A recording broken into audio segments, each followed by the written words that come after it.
Olá pessoal, sou o professor José Maria, dando seguimento ao nosso curso de interpretação em exercícios. Ok, trago mais uma bateria de questões aí para nós resolvermos, né? No encontro passado, você viu comigo, né, a presença, né, dos distratores dentro aí das questões de interpretação de texto. Precisamos identificar esses distratores, ok? Precisamos tomar cuidado. Outra dica também que eu passei para você foi a tentativa sempre de você tentar parafrasear o texto que você leu, né? Faça uma paráfrase resumida do texto que você leu.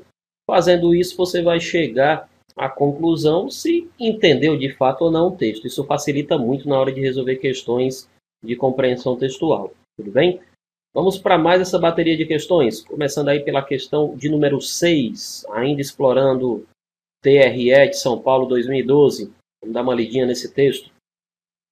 Como a Folha era o único veículo que mandava repórteres da sede em São Paulo para todos os comícios e abria generosamente suas páginas para a cobertura da campanha das diretas, passei a fazer parte da trupe, dar palpites nos discursos, sugerir caminhos para as etapas seguintes. Viajava com os 3 líderes da campanha em pequenos aviões fretados. E em alguns lugares, Dr. Ulisses, fazendo referência aqui ao Ulisses Guimarães, né? Era assim que se referiam a ele, fazia questão de anunciar minha presença no palanque. Eu sabia que em outras circunstâncias essas coisas não pegariam bem para um repórter. Àquela altura, no entanto, não me importava mais com o limite entre as funções do profissional da imprensa e as do militante. Então perceba aqui, né, o narrador aqui é um repórter, ok, relatando aí a sua experiência no período das diretas já, o seu encontro com o Dr. Ulisses Guimarães. Ficava até orgulhoso, né, de ser citado pelo Dr. Ulisses para falar a verdade.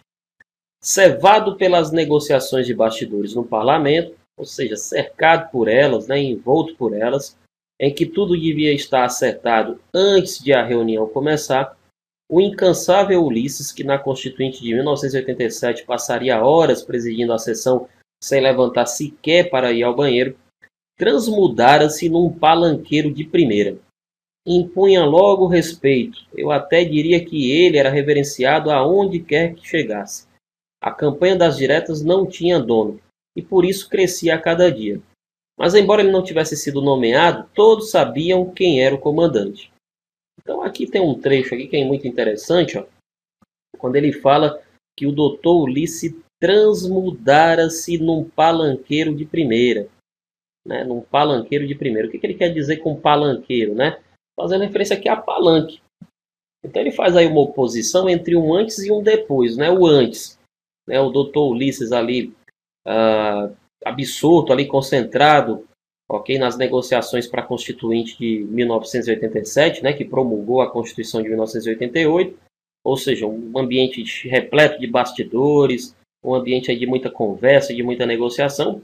Ele agora sobe ao palanque e se dirige, né, abertamente ao público, né? Então houve aí uma mudança de perfil do Dr. Ulisses, é o que fala aqui o autor desse texto. A campanha das diretas não tinha dono e por isso é que o Dr. Ulisses era considerado o comandante dela, não é isso? Meu maior problema, continuando aqui a leitura, além de arrumar um telefone para passar a matéria a tempo de ser publicada, era o medo do avião. Fica calmo, meu caro jornalista, avião comigo não cai. Procurava me tranquilizar o Dr. Ulisses, com seu jeito formal de falar, até em momentos descontraídos. Muitos anos depois, ele morreria num acidente de helicóptero em Angra dos Reis, no Rio de Janeiro, e seu corpo desapareceria do mar para sempre. Ok, vamos lá. O que, portanto, é pedido da gente aqui nas questões? Vamos dar uma olhadinha aqui, ó. Questão de número 6.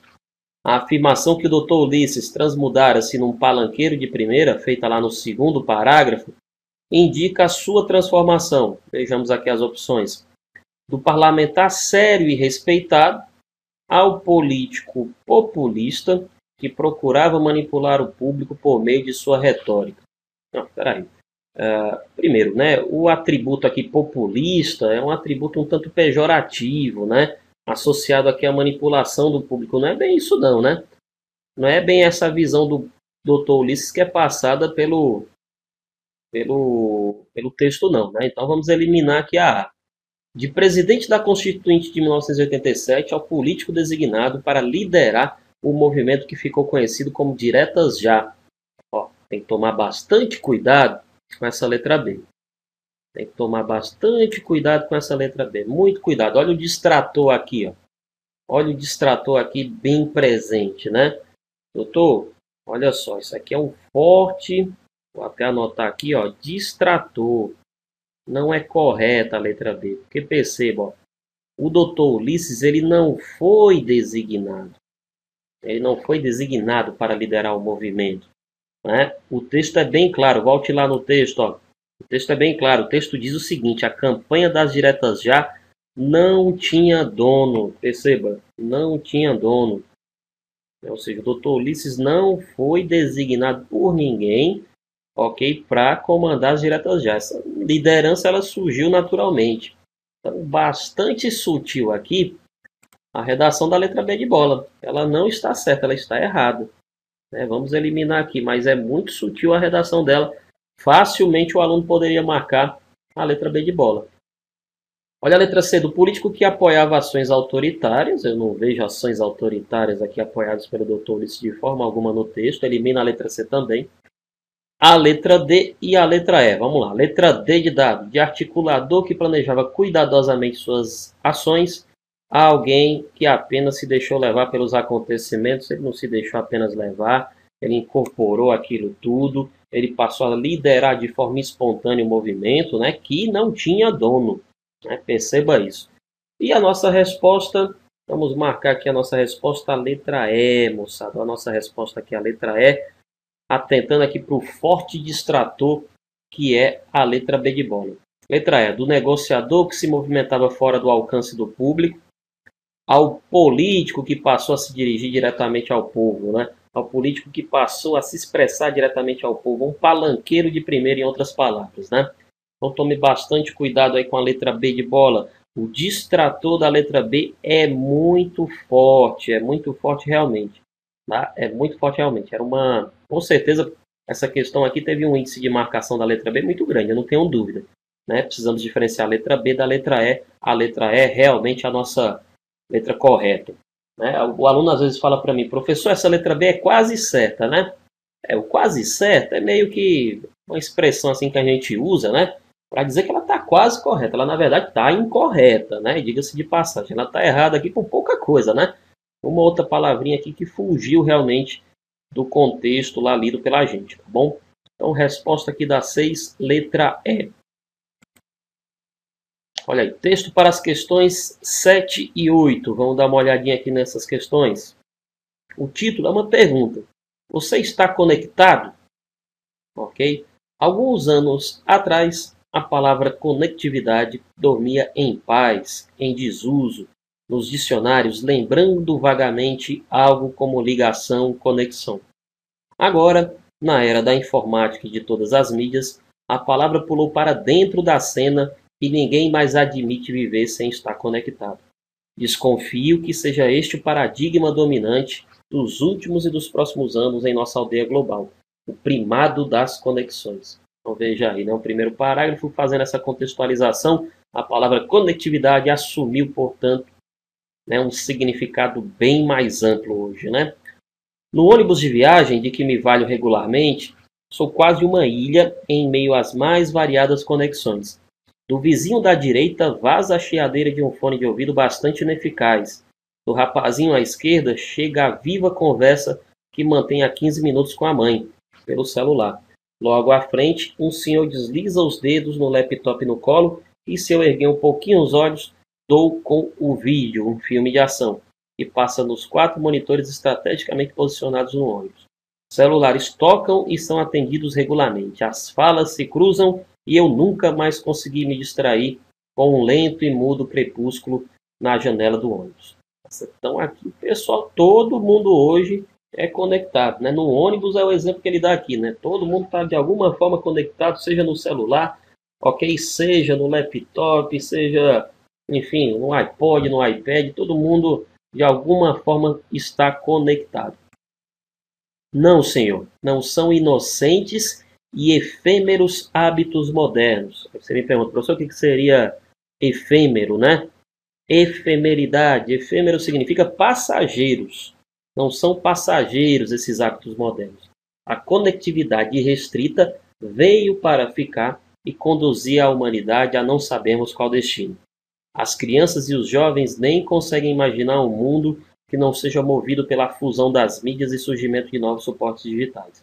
Tanta movimentação faz crer que, enfim, os homens estreitaram de vez os laços da comunicação. Pelo jeito, né, como todos nós estamos conectados, né, temos a oportunidade agora de nos aproximar uns dos outros de uma forma mais fácil. É isso? Que nada. Olha como é que ele inicia aqui o último parágrafo. Ele desconstrói, né, essa argumentação aí. Ó. Que nada. Olhe bem para o conectado ao seu lado. Fixe nele sem receio. Ele nem reparará que está sendo observado. Está absorto, está concentrado em sua conexão, no paraíso artificial onde o som e a imagem valem por si mesmos. Linguagens prontas em que mergulha para uma travessia solitária. A conectividade é, de longe, atenção para essa frase, o maior disfarce, olha esse trecho aqui, que a solidão humana encontrou. Moçada, esse trecho aqui eu diria que é o principal do texto. Esse trecho aqui, ó, é a tese do texto. É a tese do texto, é esse trecho. Só que o que seria tese? Tese é o ponto de vista. É o ponto de vista. O que ele quer dizer com isso? Ó? A conectividade é simplesmente um disfarce para a solidão humana. É um disfarce tão eficaz que os próprios disfarçados não se reconhecem como tais. Emitimos e cruzamos frenéticos sinais de vida por todo o planeta. Seria esse, Dr. Freud, o sintoma maior de nossas carências permanentes?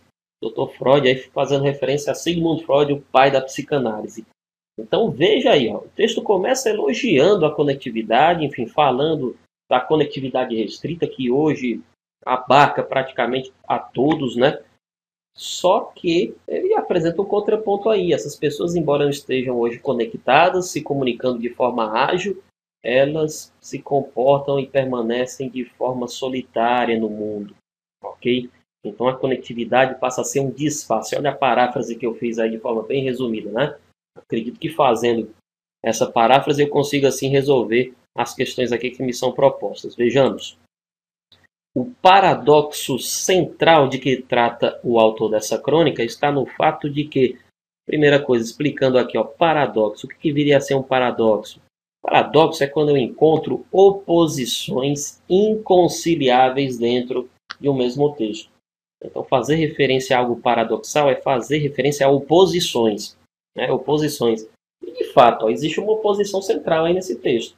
Eu, ao mesmo tempo que estou conectado com o mundo, eu me sinto o quê? Sozinho. Como é que pode? Você está conectado com o mundo de uma forma ágil, de uma forma irrestrita, porém você se sente ainda sozinho. É algo paradoxal, sem dúvida alguma. Vejamos aqui a redação das opções. Letra A. Esse paradoxo central ele se concentra no fato de que o paradigma da conectividade fez o homem apagar sua maior conquista, né? Uma efetiva comunicação com seus semelhantes. Bem, não é exatamente esse o paradoxo, né? O homem consegue se comunicar hoje de uma forma efetiva com seus semelhantes, de uma forma mais ágil do que antigamente. Isso não foi apagado. Não foi apagado pela conectividade. Ao contrário, isso aí foi viabilizado ao extremo com a conectividade. Não é esse o paradoxo, né? Não é esse o paradoxo. Eliminemos a letra A. A letra B. As múltiplas mídias contemporâneas exercem tamanha sedução sobre nós que deixamos de ser o que sempre fomos, uns românticos. Não tem muito nada a ver, né, a redação aqui da letra D, né? Realmente você não encontra essa referência a um certo romantismo de outrora, né, comparado com agora, né?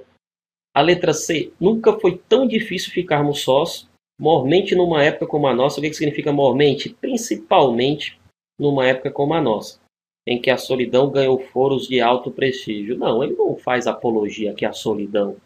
Né? Ele apresenta a solidão como um contraponto à conectividade. A letra D, as múltiplas formas de conectividade que marcam o nosso tempo surgem como um eficaz mascaramento da humana solidão. É essa daqui sim, moçada.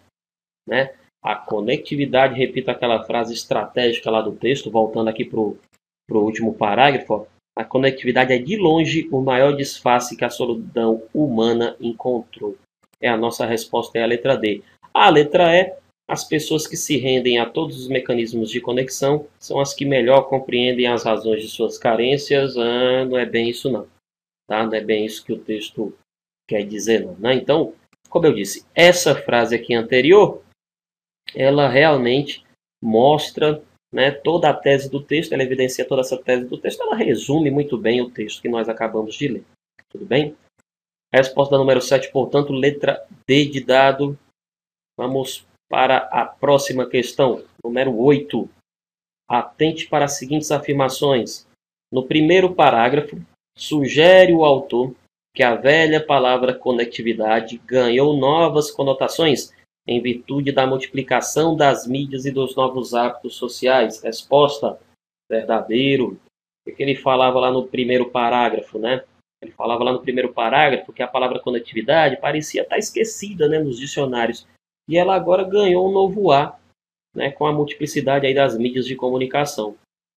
No segundo parágrafo, a experiência de uma viagem de ônibus é nostalgicamente... O que é nostalgia, professor? Nostalgia está associada a quê? A lembrança saudosa do passado. A lembrança saudosa do passado. É nostalgicamente lembrada para se opor ao mundo das comunicações eletrônicas e dos transportes mais rápidos. Moçada, falso. Falso, falso, falso. Ó, primeiro, vamos voltar lá para o segundo parágrafo. Vamos voltar lá para o segundo parágrafo do texto, né? Não é nostalgia o sentimento que eu encontro aqui, né? Não é saudade. Inclusive, por quê? Porque ele faz isso aqui, ó, de forma regular. Ele, nesse ônibus aí de viagem que ele usa regularmente, então não é algo que ele fazia, é algo que ele faz uso regularmente, né? Começa por aí. Então o sentimento de nostalgia não está aí presente. Outra coisa, esse exemplo do ônibus, ele se opõe à questão da conectividade, ao contrário, ele endossa isso, né? Os exemplos aí que ele nos dá nessa viagem de ônibus ilustram o quanto as pessoas hoje vivem, né, conectadas o tempo todo, né? Como a conectividade de hoje é irrestrita, né?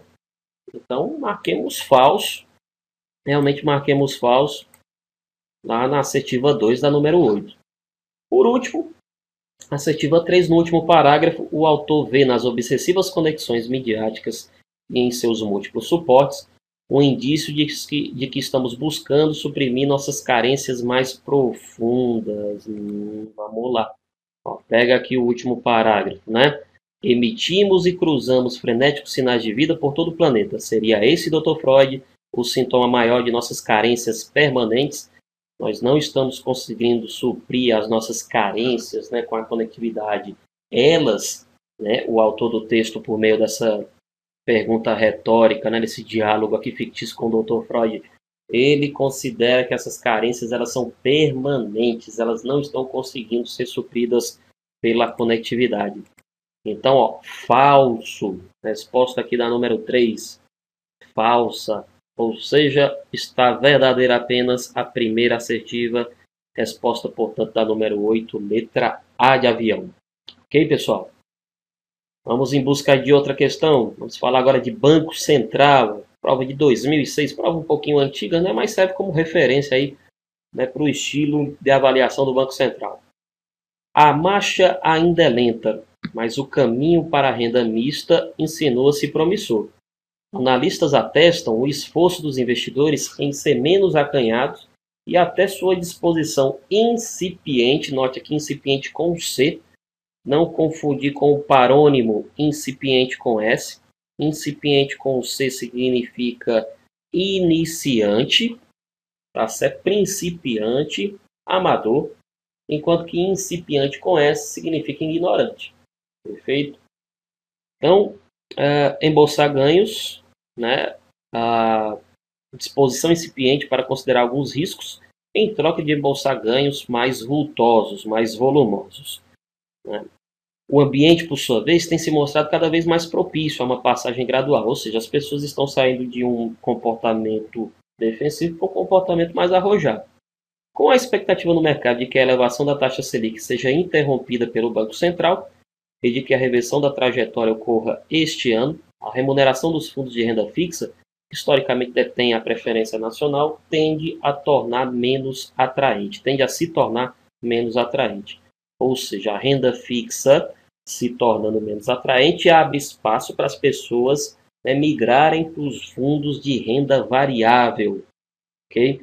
Então essa, digamos, é a conjuntura que o texto aqui descreve para a gente. Ao mesmo tempo, especialistas sabem que a plena inclinação à renda variável continua restrita, pois o poupador brasileiro é carente de atrevimento. Daí se presume que a renda mista possa seguir na conquista de mais adesões.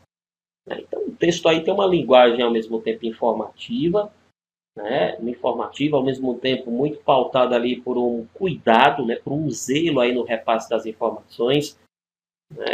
E a questão número 9, justamente, ela vai trabalhar aqui a linguagem. A linguagem é a forma de se expressar. Como é que eu defino linguagem? É a forma de se expressar do texto.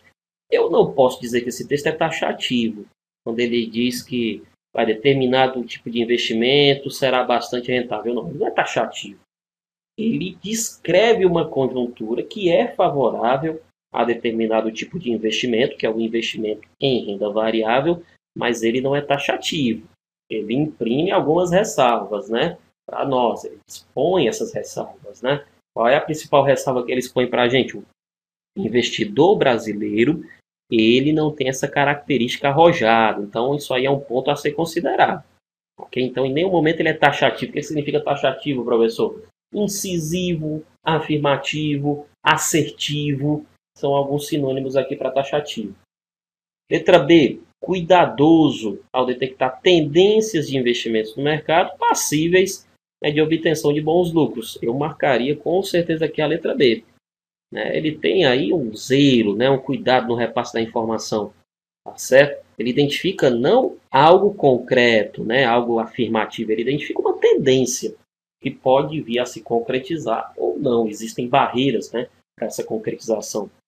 A letra C, temeroso no sentido de apoiar os elevados riscos para alguns investidores em determinado tipo de investimento. Eu não vejo o sentimento de temor presente no texto, em nenhum momento ele é comedido, tá certo? Crítico na avaliação do comportamento dos investidores? Não, ele não critica esse comportamento dos investidores, ele interpreta isso como um fato. Ok? Como um fato, os investidores brasileiros são menos agressivos, isso aí é um fato, não é algo de crítica por parte do autor. A letra E, atento às oscilações do mercado, alertando para as dificuldades pré-existentes em investimentos de alto risco. Veja só, o alertar não é bem o verbo, Não é bem o verbo, eu não vejo ele alertando, Eu não vejo ele realmente imprimindo aí um tom de alerta para o comunicado. Ele é informativo, ele é cuidadoso no sentido de detectar a tendência de investimento no mercado, que é o investimento em renda variável, mas em nenhum momento ele põe aí um sensacionalismo, ele não está assumindo essa posição, não. Então a letra B, de fato, é a que resume aí de forma muito coerente aqui a linguagem empregada nesse texto. Perfeito, moçada? Maravilha. Vamos para a última questão dessa bateria. Texto aí para a questão número 10, ainda Bacen 2006. Nem só de problemas vive o campo. O agronegócio brasileiro desenvolveu um grau de diversificação que possibilita a coexistência de boas e más notícias. Enquanto estrelas de primeira grandeza como a soja vergam sob uma conjuntura desfavorável, produtos como o café e o açúcar atravessam um bom momento. No caso da cana-de-açúcar, a fase é gloriosa. A diminuição de barreiras ao açúcar na Europa e as cotações generosas empolgam os usineiros, e apesar disso, eles se dão ao luxo de aumentar a produção de álcool em detrimento do açúcar. A razão é a alta do petróleo, que torna o álcool um combustível atraente. No Brasil, mais da metade dos automóveis novos vendidos é bicombustível.